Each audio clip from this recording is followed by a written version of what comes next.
श्री स्वामी समर्थ जय जय स्वामी समर्थ श्री स्वामी समर्थ जय जय स्वामी समर्थ श्री स्वामी समर्थ महाराजांच्या नामस्मरणाने आजच्या व्हिडिओला सुरुवात करूया। शुभ दुपार तुम्हा सगळ्यांना। कसे आहात तुम्ही सगळे? आशा व्यक्त करते स्वस्थ असाल, मस्त असाल, स्वामींच्या सेवेमध्ये रममाण असाल। आज माझ्यासाठी खूप छान असा दिवस आहे, कारण आज माझ्या घरातील देवांची प्राणप्रतिष्ठा होत आहे। सुंदर असं देवघर मी घेतलेलं आहे। लवकरच येणाऱ्या व्हिडिओमध्ये मी तुम्हाला दाखवेन। आज मी तुम्हाला एक अशी छान सेवा देणार आहे जी कोणीही कधीही करू शकतं आणि कुठेही नाही करू शकत, देवघरासमोरच करायची आहे। स्वामींची ही सगळ्यात सुंदर आणि वेळ न लागणारी अशी सेवा आहे। कुठलीही जपमाळ हातात नको, काही नको। तुम्हाला जी सेवा सांगणार आहे ती अत्यंत मनापासून भक्तीनं श्रद्धेनं केलीत तर त्या सेवेचं फळ मिळाल्याशिवाय तुम्हाला राहणार नाही, हे निश्चितच आहे। कारण खरंच स्वामींची अशी कोणतीही सेवा नाही जी वाया जाते। एक आपण म्हणतो ना, पापणी लवेपर्यंत सुद्धा स्वामी दुनिया बदलू शकतात, इकडची दुनिया तिकडं करू शकतात, हजारो विश्व निर्माण करू शकतात, फक्त आपली एक पापणी लवेपर्यंत। तर आपलं दुःख दूर करणं त्यांना किती अवघड आहे मला सांगा। खूप त्यांच्यासाठी सोपं आहे। फक्त ते भक्तांची परीक्षा बघतात की हा किती सोसू शकतो, हा किती सहन करू शकतो आणि ह्यातून हा स्वतः मार्ग कसा काढतो। आणि ज्यावेळेस आपण हरतो, थकतो, स्वामींचं नाव घेतो, तेव्हा स्वामी असं कधीच करत नाहीत की आपल्याला साथ देत नाहीत। या ना त्या रूपाने, कोणाच्याही रूपाने, कोणत्याही व्यक्तीच्या मार्गाने, कुठल्याही रूपाने आपल्याला ते मदत करतात आणि आपल्या अडचणी सोडवतात, म्हणजे सोडवतातच। इतका विश्वास मला तर माझ्या स्वामी माऊलींवर, स्वामी रायांवर आहे।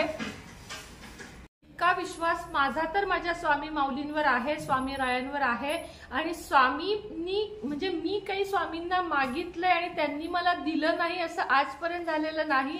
फक्त मागायचा अवकाश मात्र माझ्या मागण्या स्वामींकडे कधीही मोठ्या मोठ्या नसतात की गाडी द्या, बंगला द्या, फक्त माझ्या मुलांना सुखी ठेवा, आरोग्य द्या, आयुष्य द्या।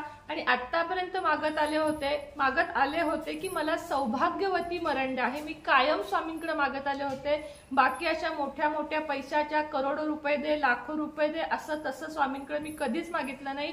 गरजेपुरतं दे, मुलांच्या शिक्षणापुरतं दे, मुलं माझी व्यवस्थित शिकू दे, मुलांना कुठं कमी नाही पडू दे। आपलं लहानपण काही कारणानं, आपले आई वडील गरीब असल्यामुळं काही कारणानं आपल्याला जे काही कमी पडले ते आपल्या मुलांना कमी पडू नये, हा प्रत्येक आई वडिलांची धडपड असते आणि तीच माझी पण आहे।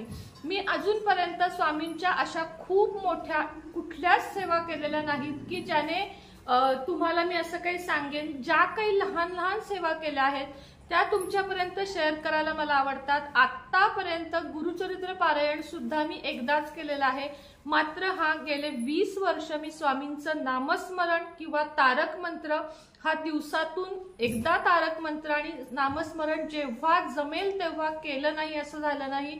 घरातून जाताना येताना किंवा कोणतीही अडचण आली तर महाराज बघून घ्या, महाराज असं का वेळेला रडते, भांडते, बोलते महाराजांशी, खूप काही जे असेल। कारण आपण देवाजवळ जे मन मोकळं करतो ते आपण कोणाजवळच करू शकत नाही। जगातल्या कुणावर तुम्हाला भरोसा आहे मला सांगा? मैत्रीण, बहीण, कुणीही असू दे, या तोंडाचं त्या तोंडाला होतं। पण महाराजांपाशी जर तुमचं दुःख तुम्ही बोललात, महाराजांपुढे डोळ्यातनं फक्त एक अश्रू तुमच्या निघाला, तर महाराजांचं हृदय कळवळतं आणि महाराज आपल्याला मदत करतात। तर स्वामींची जागा माझ्या आयुष्यात सर्वप्रथम वंदनीय, आदरणीय आहे। आई वडिलांप्रमाणेच मला स्वामी आहेत। माझं स्वामींशी भावाचं नातं आहे। प्रत्येकानं स्वामींशी एक नातं जोडा। आता माझ्या आयुष्यात मला भाऊ नसल्यामुळे मी त्यांना भाऊ मानते। तुम्ही वडील माना, तुम्ही आजोबा माना, तुम्ही आई माना, माऊली माना, तुम्ही हवं ते नातं आधी त्यांच्याशी निर्माण करा। घरात फोटो, मूर्ती नसेल तर अवश्य घ्या। मी तर तुम्हाला सल्ला देईन की मूर्तीच घ्या।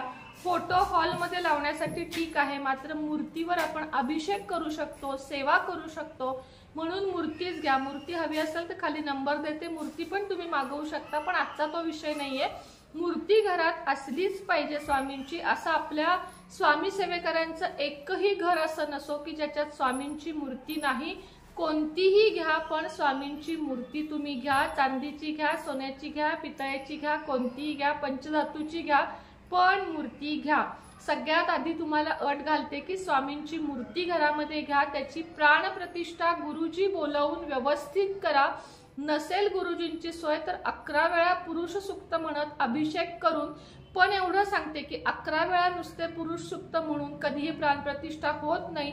प्राणप्रतिष्ठेसाठी उजव्या बाजूला म्हणजे जिथं आपलं डाव्या बाजूला जिथं आपलं हृदय असतं तिथे अंगठा ठेवून एक स्पेसिफिक मंत्र म्हणतात गुरुजी, आणि ते म्हटल्यानंतर देवांची प्राणप्रतिष्ठा होते, जी आज माझ्याकडे आहे. मी इथे गुरुजी बोलावलेले आहेत. तर प्राणप्रतिष्ठा करणं खूप गरजेचं आहे. का गरजेचं आहे तर प्राणप्रतिष्ठा केल्यानंतरच त्यांच्यामध्ये एक जीव येतो, सजीवपणा येतो, आणि त्यानंतर आपण जे बोलतो ते त्यांच्यापर्यंत पोचतं. म्हणून प्राणप्रतिष्ठा करणं, तोपर्यंत ती मूर्तीच असते, केवळ मूर्ती.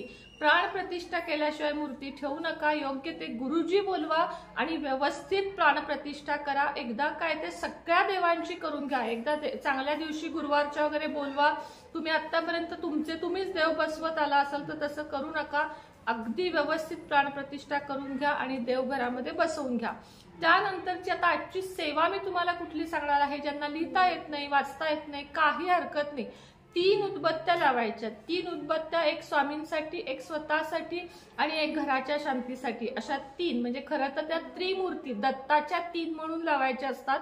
तर 3 उदबत्त्या लावायच्या आणि त्या संपेपर्यंत शांत चित्तानं श्री स्वामी समर्थ, श्री स्वामी समर्थ हा मंत्राचा जप करायचा. उदबत्त्या संपत आल्या आहेत असं दिसलं की तारक मंत्र म्हणायचा. तारक मंत्र म्हणून झाल्यानंतर, तारक मंत्र म्हणायच्या आधी किंवा ही सेवा करायच्या आधी ग्लासभर पाणी तिथं ठेवायचं आणि हे सगळी सेवा झाली. स्वामी समर्थांचा मंत्र आणि जे आपलं तारक मंत्र एकदा 11 5 वेळा किती वेळा म्हणा. सकाळी सेवा करा, संध्याकाळी करा, तुम्हाला वेळ असेल तेव्हा करा. आणि ही सेवा करण्याच्या आधी स्वामींची पूजा करा, अभिषेक करा, स्वामींना चंदनाचा टिळा लावा, हिनाचा अत्तर लावा, पिवळं फूल अर्पण करा. काही नसेल तर ठीक आहे, स्वामी मानून घ्या, सांगा. साखरेचा नैवेद्य दाखवा, तूप भाताचा नैवेद्य दाखवा, दही भाताचा नैवेद्य दाखवा, पण नैवेद्य अवश्य दाखवा. देवांना नैवेद्य दाखवणं महत्वाचं आहे. किमान दूध साखर तरी दाखवा. आणि त्यानंतर तुम्ही ही सेवा करा. सेवा करताना आसन खाली घ्या. त्या आसनावर आसन एकच देवाचं ठेवा. जपमाळेवर करणार असाल तर ती जपमाळ तुमची स्वतंत्र असावी. कुणीही कुणाची जपमाळ वापरू नये. कुठल्या माळेवर जप करावा तर ओरिजिनल रुद्राक्षाच्या माळेवर स्वामींचा जप करावा. तीही आपल्याकडे मिळते. ज्यांच्याकडे नाही, कुठल्याही नकली माळा वगैरे वापरू नका. सर्टिफाईड माळांपासून जप करा, म्हणजे चांगल्या माळांपासून जप करा, ज्याचं फळ आपल्याला मिळेल. आणि नसेल माळ तर सांगितल्याप्रमाणे उदबत्ती लावून सेवा करा. अशी 3 उदबत्त्यांची सेवा मी तुम्हाला आज दिलेली आहे. करून बघा. मोठ्या मोठ्या संकटातून सुटका होते. आणि ज्यांच्या आयुष्यात खूप कष्ट आहेत त्यांनी घोर कष्टोद्धारण स्तोत्र या नावातच सगळं आहे. घोर कष्ट उद्धारण स्तोत्र म्हणजे आपले घोर कष्ट नष्ट होतील असं हे स्तोत्र रोजच्या रोज 11 वेळा म्हणा. बाकी सेवा मी घेऊन येणार आहे. मी ज्या ज्या करते त्या सगळ्या सेवा यापुढे तुमच्या पुढे घेऊन येणार आहे. पूजा अर्चा पण दाखवणार आहे. तर लवकरच भेटेन नवीन व्हिडिओ सोबत, नवीन विषयासोबत. तोपर्यंत तुम्हा सर्वांना श्री स्वामी समर्थ.